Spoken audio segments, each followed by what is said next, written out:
Bonjour tout le monde, j'espère que vous allez bien, ça fait longtemps que je vous ai pas fait de vidéo.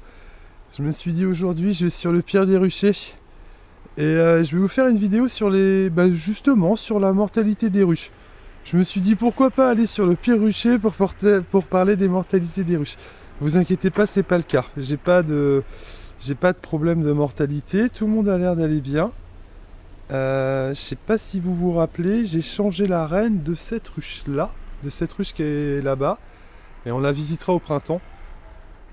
Ah, on va peut-être entendre un petit peu de bruit de tracteur, je pense, parce que c'est la bourre à côté. Donc vous aurez forcément un petit peu de bruit de tracteur. C'est la campagne, c'est comme ça. Donc j'ai pas pu vous faire de vidéo parce qu'en fait j'avais plein de commandes à faire de miel, énormément de commandes. Et ça m'a pris beaucoup de temps. Beaucoup. C'est toutes les commandes de Noël. Et puis génial aussi les commandes des parrains pour un toit pour les abeilles. Donc ça c'est bien, je suis content quand c'est fait parce que je me dis bah super, les parrains vont pouvoir goûter le miel et tout. J'aime bien faire ça. Bah, évidemment ça me prend du temps, on préfère toujours faire autre chose que de préparer des choses. Mais j'aime bien parce que je pense après aux gens qui vont manger le miel. Et je me dis j'espère que ça va leur faire plaisir et qu'ils vont pouvoir se régaler avec tout ce miel. Voilà. Et puis sinon aussi j'ai eu pas mal d'émotions, hein. Je sais pas si certains d'entre vous sont en crypto-monnaie. Je sais pas, peut-être, parce que je sais qu'il y a pas mal d'abonnés. Il y a quand même 3700 abonnés, il doit bien y avoir quelques personnes qui ont de la crypto-monnaie. Alors, bon, juste comme ça, moi je suis pas forcément favorable à la crypto-monnaie, hein, mais j'ai fait des investissements dedans parce que, voilà, j'ai plusieurs projets. J'ai un projet personnel et puis un projet aussi pour la nature. Mais là, avec ce que je gagne, avec ce que j'ai comme argent, ce sera pas possible. Et c'est pour ça que je veux tenter un gros coup en crypto et on verra si ça passe. Et pour l'instant, ça se passe très très bien. Et on verra si ça se passe bien. Ben, je vous dirai exactement ce que je compte faire. C'est un truc, c'est une idée assez sympa. Voilà, pour essayer de donner un petit coup de boost à la nature. Mais on verra bien, parce que bon, ça avait bien commencé, hein. On est tous remplis de rêves, et puis au final, ça se passe pas toujours comme on voudrait, hein. On verra bien. Mais bon, va falloir être dardard, hein. Mais je suis pas favorable à la crypto-monnaie, hein, comme je vous disais, hein. Bon, d'ailleurs, s'il y a des gens que ça intéresse, hein, que je pourrais vous faire une vidéo d'ailleurs sur la crypto-monnaie. Parce que pour ceux qui savent pas, c'est vraiment. C'est un petit peu comme Internet en fait. C'est un petit peu du niveau d'Internet. C'est-à-dire, mais plutôt dans la finance. Ça va remplacer énormément de choses. Mais pas que ça. Pas que ça. Malheureusement, il y a vraiment. Moi, je trouve ça assez dangereux. Voilà. Bon, après. Mais vous savez, c'est pas ce que j'ai investi qui va changer grand-chose, hein. Bon, bah écoutez, là, le Pierre Rucher ne va pas très mal. Va très bien, je veux dire. Il va plutôt bien. Je sais que celle-ci, elle est remplie d'abeilles. Vous vous souvenez, c'est celle où j'ai changé la reine. Et là, je pense que... Enfin, on ira voir au printemps, parce qu'évidemment, on peut toujours avoir des surprises, hein, c'est vraiment le cas. Mais, aux dernières nouvelles, elle est super forte, elle a plein de nourriture, elle est vraiment ultra motivée. Donc on verra bien. Bon, aujourd'hui, il fait pas très beau, hein. Là, il doit être 15 heures et il fait 10 degrés. On voit pas beaucoup d'abeilles, hein. Elles sortent pas du tout. Mais je pense qu'elles ont dû sortir peut-être un petit peu plus tôt. J'aurais peut-être dû venir vers 14 heures. C'est possible qu'elles soient sorties un petit peu. Mais là, ça sort pas du tout. Et puis de toute façon, elles n'ont pas besoin non plus d'aller chercher de la nourriture, hein. Elles sont pesées, elles ont ce qu'il faut.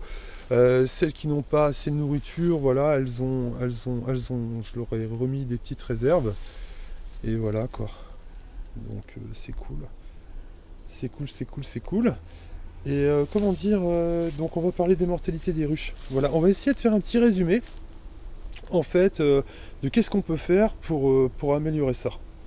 Parce que je sais voilà, les moyennes c'est quand même 30%, c'est quelque chose comme ça. Ça fait beaucoup, ça fait beaucoup. Moi je suis à 15, mais 15 c'est beaucoup aussi, hein. Parce que comment ça se fait que vous ayez des gens qui n'ont que 10% de mortalité et d'autres qui ont 30%? Bah justement, on va essayer d'en parler, on va essayer de parler de tout ce qu'on peut faire, de tout ce qu'on peut améliorer à ce niveau-là, justement, pour essayer de réduire les mortalités. Voilà. Parce que si vous avez 30% de mortalité chaque année, c'est trop et c'est pas normal. Voilà, il y a quelque chose qui va pas. Si vous arrivez à avoir une fois 30% de mortalité, non, c'est pas, c'est pas forcément ça, mais si vous avez tout le temps 30% de mortalité, c'est peut-être qu'il y a aussi des choses à améliorer. Voilà. Alors, évidemment, il y a tout ce qui est phytosanitaire. Ça, on est bien d'accord par rapport à ça. Et d'ailleurs, par rapport au Mercosur, je pense on risque de souffrir. Hein. Parce que si le Mercosur est adopté, il faudra faire des compensations pour les agriculteurs. Donc, c'est-à-dire, ils vont nous remettre du phyto, et peut-être même pire, des OGM. Et pourquoi pas les OGM dans le maïs? Vous voyez? Ou la betterave. Bon, d'ailleurs, la betterave, je ne sais même pas si ça a été réintroduit ou pas. On parlait de le réintroduire. Et après, depuis le réintroduire, je ne sais même pas du coup. Enfin, ils changent tellement d'avis tout le temps qu'on ne sait même plus. Donc, il y a évidemment tout ce qui est phyto, OGM, qui pose problème évidemment aux abeilles. Mais malgré tout ça, je pense qu'on a quand même possibilité, nous, de faire ce qu'on peut faire à notre niveau. C'est-à-dire que si on part dans l'apiculture, aujourd'hui, on sait qu'on a ça. On sait qu'on a ces problèmes-là. Évidemment, ça ne veut pas dire qu'il ne faut pas se battre contre ça. Mais on sait qu'on est obligé de faire avec. Voilà, on va être obligé, c'est un partage, hein, tout simplement. Le monde est partagé. Et donc il faut faire avec tout ça, malheureusement. Donc qu'est-ce qu'on peut faire, nous, à notre niveau, malgré le fait qu'on supporte tout ça? Qu'est-ce qu'on peut faire à notre niveau pour essayer de limiter les mortalités? Voilà. Alors déjà, je vais vous dire la première chose, à mon avis, la chose vraiment la plus importante de toutes les autres. Hein. Je pense que ça passe devant toutes les autres choses, c'est la génétique. La génétique. Moi, je peux vous dire, j'ai pu faire l'expérience en achetant des rennes à quelqu'un qui m'avait dit, mes rennes, elles sont solides, elles ne meurent pas. Et en effet, j'ai pu vérifier que ces rennes, en effet, elles ne mouraient pas.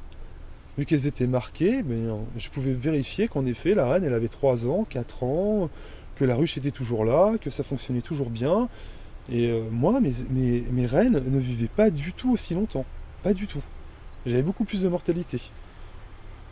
Évidemment, je me suis servi de cette génétique-là pour améliorer les choses.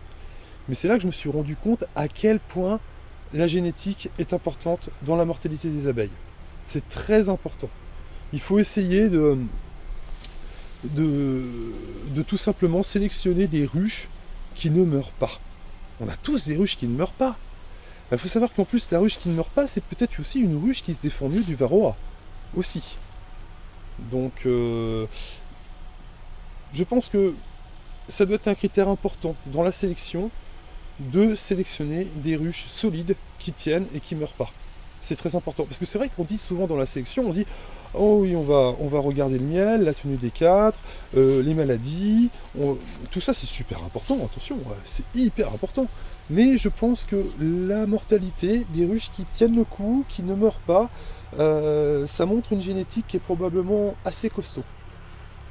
Voilà, donc je pense que la génétique, ça va être très très très important. Si vous avez trop de mortalité, est-ce qu'il ne faudrait pas un petit peu remettre une nouvelle génétique un petit peu? Parce que la génétique, c'est aussi de la consanguinité et des problèmes comme ça. Hein. Aux États-Unis, vous savez, toutes les mortalités qu'ils ont eues aux États-Unis avec l'abeille italienne, c'est justement des problèmes de consanguinité. Voilà, trop de consanguinité, et du coup, vous avez ces problèmes de mortalité, quoi. Voilà, donc ça c'est très important. Vous avez le varroa. Alors le varroa, ouais, c'est super important aussi. Hein. Et d'ailleurs, je vais vous faire 2 vidéos sur le varroa. Les prochaines vidéos, elles seront sur le varroa. Je vous avais dit que je les ferais et je vais les faire. Parce que bon, on va parler des traitements, on va parler des problèmes du varroa, mais on va aussi parler des solutions. Parce qu'on a peut-être des solutions aussi par rapport à tout ça. Évidemment, est-ce que les traitements font partie des solutions? Je ne sais pas. c'est pas vraiment ça que je voulais parler en tant que solution, mais on va parler des choses qui peuvent éviter les traitements au maximum. Voilà. Ça fera l'objet d'une vidéo. Donc évidemment, pour les mortalités, comment faire? Évidemment, le varroa. Alors, pour le varroa, je sais qu'il y a des gens qui sont réfractaires à traiter. Je comprends. Moi, je suis d'accord avec vous. Je suis d'accord. Moi, pour moi, c'est très difficile de traiter, en fait. C'est hyper compliqué. Psychologiquement, j'ai du mal à l'accepter. Et si je ne le fais pas, je sais que la ruche risque de mourir. Et bien évidemment, ça crée un peu les mêmes, ça crée les mêmes effets, quoi. Hein, c'est pareil. Ça va poser les mêmes soucis, finalement. Donc, au niveau du varroa, moi, ce que je peux vous conseiller, vous ne voulez pas traiter, vous faites un comptage. Vous faites des comptages. Parce que si vous dites, moi de toute façon je ne traite pas, je ne fais rien, là ça s'appelle de la négligence. Mais si vous ne voulez pas traiter et vous faites des comptages, ça c'est plutôt de l'intelligence. Voilà, on va dire. Ça c'est de l'intelligence, vous voyez. Mais bien sûr, quelqu'un qui a 200 ruches, 300 ruches, il ne pourra pas le faire. Il ne pourra pas compter toutes ces ruches pour dire je traite celle-là, je ne traite pas. Parce qu'un bon comptage, il faut peut-être le faire 2 fois, 3 fois, enfin 2 fois pour être sûr quand même de ne pas se tromper. C'est tellement important. Et donc, du coup, vous faites des comptages, vous n'avez pas de varroa, ou très très peu, vous ne faites pas de traitement. Vous avez du varroa, vous faites un traitement. Voilà. Moi, je pense que c'est la seule solution, hein, c'est protéger ces abeilles. De toute façon, on va en reparler, ça fera l'objet d'une autre vidéo, le varroa. Mais voilà, ça fait partie des mortalités, très très important. Vous avez tout ce qui est maladie aussi. C'est-à-dire que si vous avez des ruches qui sont malades, qui ont des mycoses, qui parfois peuvent avoir un petit peu de loque européenne au printemps, ah ça dégage. Dégagez ça. Tuez la reine. Honnêtement, tuez la reine. Vous remettez une nouvelle reine, parce que ce sont peut-être des trucs qui vont passer. Vous voyez, ça va passer. Et tout, ça va pas forcément des choses qui vont durer. Attendez, là, je vais essayer de filmer une abeille pour une fois. Une abeille qui essaie de se poser. Non, je sais pas si on va réussir à filmer une abeille. Hein. Elles sont pas trop de sorties aujourd'hui. Hein. Non, elle est partie. Je sais même pas poser. D'ailleurs, je sais pas ce qu'elle faisait là. Et donc, je sais même plus ce que je vous disais. Dis. Non, mais les maladies, voilà, c'est ça. Oui, les maladies. Bon, oui, les maladies. Si vous laissez des maladies, ça va mal finir. Ça va mal finir, vous aurez des mortalités, parce que même si les maladies, vous voyez, elles passent, eh bien, sachez bien que l'hiver, elles peuvent revenir, que si vous avez des maladies, c'est que vous avez une reine qui a des problèmes. Et si votre reine a des problèmes avec toutes les mortalités qu'on a, dites-vous bien qu'elle ne va pas hiverner. Voilà, c'est ça, en fait, le truc. Et c'est pour ça que si vous vous souvenez bien, moi, je vous ai fait une petite vidéo en vous montrant, en vous disant, j'ai renouvelé la reine de celle-ci. Je vais vous dire un truc. Quand j'ai enlevé les traitements varroa, j'étais bluffé par le monde qu'elle avait. Je crois que maintenant, celle-ci, qui était l'une des plus faibles, est devenue l'une des plus fortes du rucher. On vérifiera ensemble au printemps, et on regardera au printemps. Vous pourrez regarder la vidéo d'avant et celle d'après, et là, c'est là que vous allez comprendre tout l'intérêt de renouveler sa reine. À quel point c'est important. Très très très très très important. Voilà, si vous faites tout ça, vous aurez moins de mortalité. Évidemment, il y a aussi la protection du frelon, évidemment, mais ça je pense c'est pareil, on en a beaucoup parlé aussi. Dans certaines régions, c'est pratiquement impossible. Hein. Après, dans les régions où c'est plus calme, normalement ça ne doit pas vous poser trop de problèmes. Voilà. Bon, moi cette année ça m'a pas posé trop de problèmes.